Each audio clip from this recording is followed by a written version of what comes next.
नमस्कार, आपका हार्दिक स्वागत और अभिनंदन है ज्योतिष कलश यूट्यूब चैनल पर। मैं नृपेंद्र हर्ष आपका हार्दिक स्वागत और अभिनंदन करता हूं।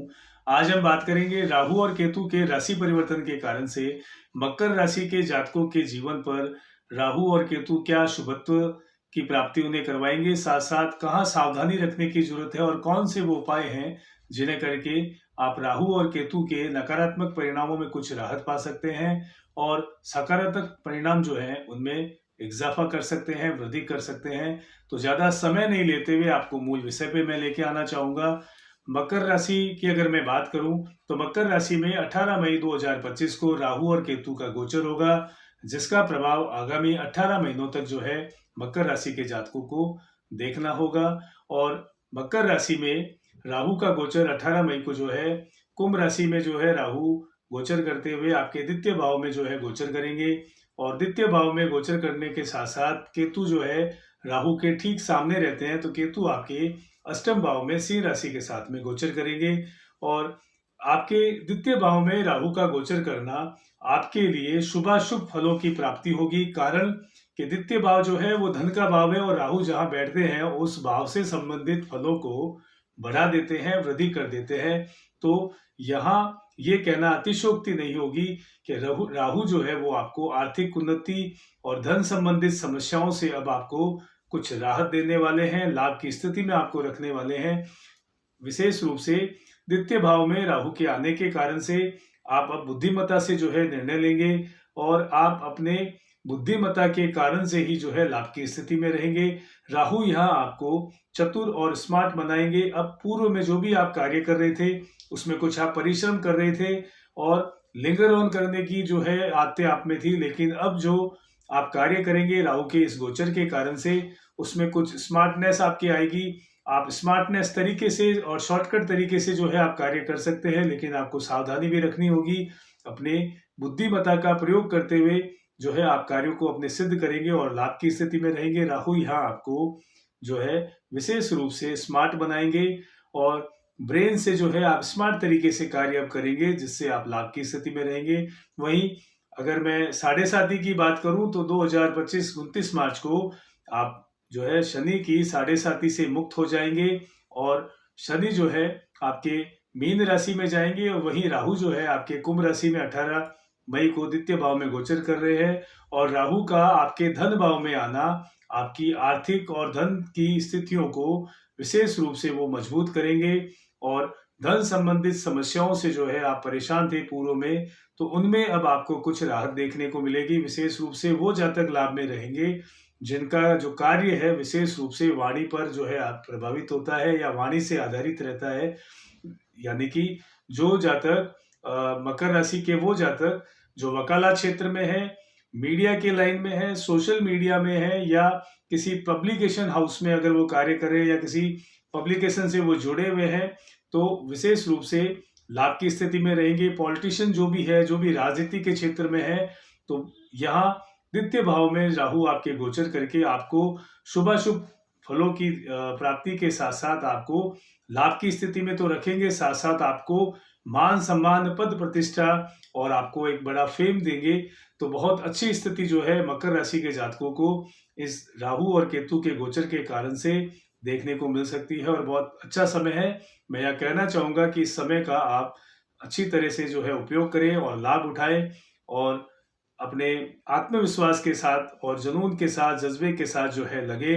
पूर्व में जो भी कार्य आपके लंबित थे उन पे आप कार्य करना शुरू करें। आपको राहु यहाँ सफलता दिलवा सकते हैं। और साथ साथ मैं यह कहना चाहूंगा कि वाणी प्रभावशाली होने के साथ साथ आपको एक जो है प्रॉब्लम यहाँ दे सकते हैं राहु कि परिवार वालों के साथ संवाद में आपका कुछ विवाद हो। तो यहाँ मैं आपको सलाह देना चाहूंगा, यहाँ आपको एक सावधानी रखनी होगी कि परिवारजनों से जब भी आप संवाद करें तो कटु वचनों का उपयोग ना करें, अन्यथा आपकी इसी वाणी के कारण से आपके परिजनों से आपका विवाद हो सकता है। तो वाणी में परिवार के समक्ष जब भी आप वार्तालाप करें, संवाद करें, तो वाणी का विशेष ध्यान रखें, शब्दों का ध्यान रखें और शब्दों के साथ साथ जिससे भी आप बात कर रहे हैं उसकी पद की गरिमा का विशेष ख्याल रखें और शब्दों को जो है आप विशेष रूप से एक दायरे में रखते हुए उनसे संवाद शैली करें, तो आप बहुत अच्छी तरीके से जो है रिश्तों को भी मेंटेन कर पाएंगे और राहु की इस बेहतर स्थिति से लाभान्वित भी होते रहेंगे। और यहाँ द्वितीय भाव में जो राहु गोचर करने के कारण से राहु यहाँ आपको मुख से संबंधित कुछ परेशानियां दे सकता है, दांतों से संबंधित कुछ परेशानियां आपको हो सकती है, गले में कुछ इन्फेक्शन वगैरह जो है राहु यहाँ दे सकते हैं। तो आप विशेष ध्यान रखें। अगर आप किसी भी धूम्रपान की अगर आप आदत है आप में या ऐसी कुछ आदतें आप में है कि आप नशा वगैरह करते हैं, तो मैं यहाँ कहना चाहूँगा कि सावधानी रखें आप, क्योंकि गले में कुछ संक्रमण होना, दांतों से संबंधित परेशानी राहु यहाँ आपको दे सकते हैं। तो यहाँ आपको अगर आप ऐसी किसी आदतों के शिकार है तो मैं यहाँ कहना चाहूँगा ऐसी आदतों को छोड़ना ही आपके लिए बेहतर रहेगा, क्योंकि ओवरऑल अगर बात करें तो ये जो व्यसन वाली जो भी आदतें हैं नशे की वो सही नहीं है, इसे छोड़ना ही बेहतर रहता है। और राहु जो है आपकी जिस स्थिति में है उसे देखते हुए आपको सावचेत और सचेत रहना चाहिए, सावधानी बरतनी चाहिए और इन व्यसनों को छोड़ना ही आपके लिए बेहतर रह सकता है। और ये राहु की दृष्टियों की अगर मैं बात करूं तो मकर राशि में थर्ड हाउस के अलावा जो है दृष्टियों की अगर बात करें तो राहु आपके 6th भाव को देखेंगे अपनी पंचम दृष्टि से और उच्च की दृष्टि से। तो छठे भाव को जो है राहु आपके एक्टिवेट करके आपके कर्ज से आपको जो है कुछ राहत दे सकते हैं। लंबे समय से अगर कोई भी कर्ज आपके ऊपर है, कोई लोन वगैरह चल रहा है, तो हो सकता है कि उसमें अब आपको आगामी 18 महीनों में कुछ राहत मिले, कर्ज से आपको मुक्ति मिल सकती है। वहीं मैं यह कहना चाहूँगा कि किसी प्रकार का नया कर्ज आप न लेवें, अन्यथा परेशानी में आ सकते हैं। और छठा भाव जो है उसमें राहु की दृष्टि होने के कारण से और उच्च की दृष्टि होने के कारण से आपके शत्रु और विरोधी भी शांत होंगे, तो कुछ मानसिक शांति का भी अनुभव आप करेंगे। और जब मस्तिष्क से आप जो है रिलैक्स मोड में रहेंगे तो अपने कार्य क्षेत्र में अच्छा प्रदर्शन कर पाएंगे और रिश्तों को भी आप मेंटेन कर पाएंगे। और जो भी अभ्यर्थी है, जो विद्यार्थी हैं, 6th हाउस के एक्टिवेट होने के कारण से प्रतिस्पर्धाओं में, प्रतियोगी परीक्षाओं में और शिक्षण संबंधित जो भी परीक्षाओं में अभ्यर्थी संलग्न होंगे या विद्यार्थी जो परीक्षाएं देंगे, उनमें परिश्रम के बाद में राहु यहाँ अप्रत्याशित लाभ दे सकते हैं, प्रतिस्पर्धाओं में सफलता मिल सकती है। और 6th हाउस के एक्टिव होने के कारण से और बृहस्पति के प्रभाव होने के कारण से व्यापारियों को जो है राहु यहाँ विशेष लाभ दे सकते हैं, लाभ की स्थितियां हो सकती है, लाभ के सौदे जो है व्यापारियों को हो सकते हैं।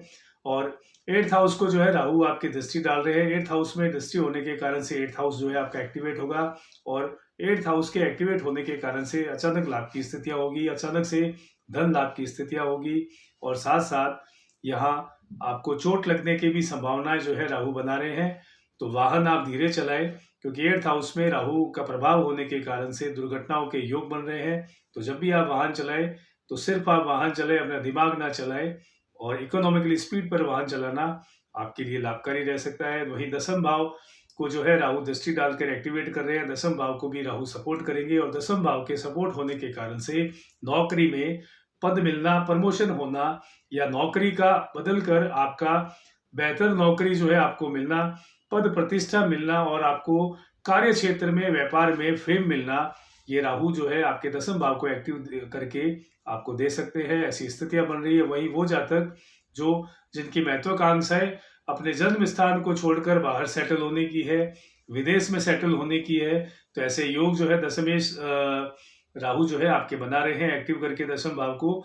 तो विदेश जाने की महत्वाकांक्षाएं भी जो है मकर राशि के जो भी जातक है उनकी पूर्ण हो सकती है अगर वो प्रयास करें तो। और व्यापारियों के लिए जो है यहाँ बहुत शानदार समय जो है 10th भाव को सपोर्ट करके राहु बना रहे हैं। व्यापारियों को अप्रत्याशित लाभ होगा और व्यापार में जो है उत्तरोत्तर प्रगति अब होता हुआ देखेंगे। और नए व्यापार के हेतु ये समय जो है मकर राशि के जातकों के लिए विशेष पक्ष का बना हुआ है। अगर आप कोई नया व्यापार भी शुरू करना चाहते हैं तो बहुत लाभप्रद स्थितियां जो है राहु आपको देंगे। और राजनीति से जुड़े हुए लोगों के लिए शानदार समय रहने वाला है, कारण कि राजनीति के क्षेत्र से जुड़े हुए मकर राशि के जो भी जातक हैं उन्हें पद मिलना, किसी भी पद प्रतिष्ठा मिलना और उनका सोशली जो दायरा है वो बढ़ेगा। साथ साथ प्रतिष्ठा, मान सम्मान में उनकी वृद्धि हो सकती है। पार्टी जिससे भी वो जुड़े हुए हैं उसमें उनको कुछ पद मिल सकता है और अतिरिक्त जिम्मेवारी के साथ साथ उनका फेम बढ़ सकता है। तो राजनीति के क्षेत्र से जुड़े हुए मकर राशि के जो जातक है यहाँ 10th भाव के एक्टिव होने के कारण से उन्हें लाभ की स्थितियां देखने को मिल सकती है। तो ये तो था राहु के प्रभाव का गोचर के कारण से क्या प्रभाव आप पे पड़ने वाला था। अब केतु की स्थिति की अगर देखें तो केतु जो है वो आपके अष्टम भाव में आएगा। अष्टम भाव में आकर के आपको अध्यात्म की तरफ, धर्म कर्म दान पुण्य की तरफ जो है वो आपका रुझान रहेगा। आपको उस और जो है झुकाव आपका करवा सकता है। और अगर आप अध्यात्म की तरफ, दान पुण्य की तरफ कुछ झुकाव रखते हैं, तो जहाँ राहु आपको भौतिकता की तरफ लेके जा रहे हैं और आप अगर दूसरी तरफ अगर दान पुण्य और अध्यात्म की तरफ जुड़े हुए हैं, तो आपका भाग्य जो है और आपका साथ देगा और आपका भाग्य चमत्कृत होता रहेगा और आर्थिक उन्नति के योग जो है बनते रहेंगे और शुभाशुभ परिणाम राहु के आपको मिलते रहेंगे। वही केतु जो है वो आपके 12th हाउस को, 12वें भाव को भी जो है एक्टिव करेंगे। 12वें भाव के एक्टिव होने के कारण से आपके यात्राओं के योग बनेंगे और अनावश्यक खर्च जो है वो भी होना शुरू होंगे। तो फिजूल खर्ची पर नियंत्रण करना भी आपको यहाँ कर जरूरी रहेगा, नहीं तो आप अपने आर्थिक संतुलन को बिगाड़ सकते हैं। तो केतु यहाँ आपको फिजूल खर्ची के साथ साथ यात्रा के योग भी बना रहे हैं और यात्राएं जो है दूरस्थ स्थानों की हो सकती है, वो यात्रा धार्मिक भी हो सकती है और आप अपने कार्य क्षेत्र में भी जो है यात्राओं पे रह सकते हैं और उन यात्राओं का आपको विशेष रूप से लाभ मिल सकता है। वही 4th हाउस पर जो है आपके केतु की 9वीं दृष्टि होने के कारण से आपका स्थान परिवर्तन जो है केतु यहाँ करवा सकते हैं। तो नौकरी में ट्रांसफर होना या आपका स्वयं का जो है कहीं स्थानांतरण होना या आपका स्थान परिवर्तन होना, ये चीज जो है आपको केतु दे सकते हैं यहाँ पर। तो केतु का प्रभाव जो है आपके इस गोचर के कारण से ये रहने वाला है। वही राहु और केतु जो है आपको विशेष रूप से आर्थिक उन्नति की और व्यापारियों को लाभ की दृष्टिकोण से अगर मैं देखूं तो बहुत लाभान्वित करने वाले हैं। विद्यार्थियों और अभ्यर्थियों को जो है विशेष रूप से वो उत्कृष्ट परिणाम देने के लिए बाध्य है और साथ साथ आपकी वाणी जो है प्रभावशाली रहने वाली है और आर्थिक उन्नति और धन संबंधित समस्याओं से जो है अब आपको राहु और केतु जो है राहत देंगे। तो बहुत अच्छी स्थितियां जो है मकर राशि के जातकों को आगामी 18 महीनों में जो है देखने को मिलेगी इस गोचर के कारण से।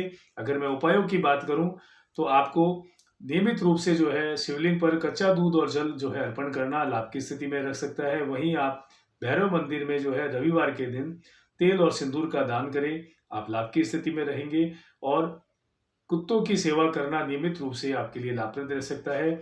आप सोने से पूर्व या सुबह जब भी आपको समय मिले, जो कुत्ते हैं उन्हें आप डबल रोटी, बिस्किट वगैरह या जो भी खाने की वस्तुएं हैं आप उन्हें दें। जो कुत्ते खाते हैं वही आप उन्हें देवें, तो आप लाभ की स्थिति में रहेंगे। और शनिवार के दिन जो है आप पक्षियों को 7 अनाज जो है देना शुरू करें, तो लाभ की स्थिति में रहेंगे। एक नई राशि के साथ में बहुत जल्द आपसे मुलाकात होगी। तब तक के लिए मैं नरपेन हर्ष आपसे बहुत बहुत शुभकामनाओं सहित आज्ञा चाहता हूँ। नमस्कार।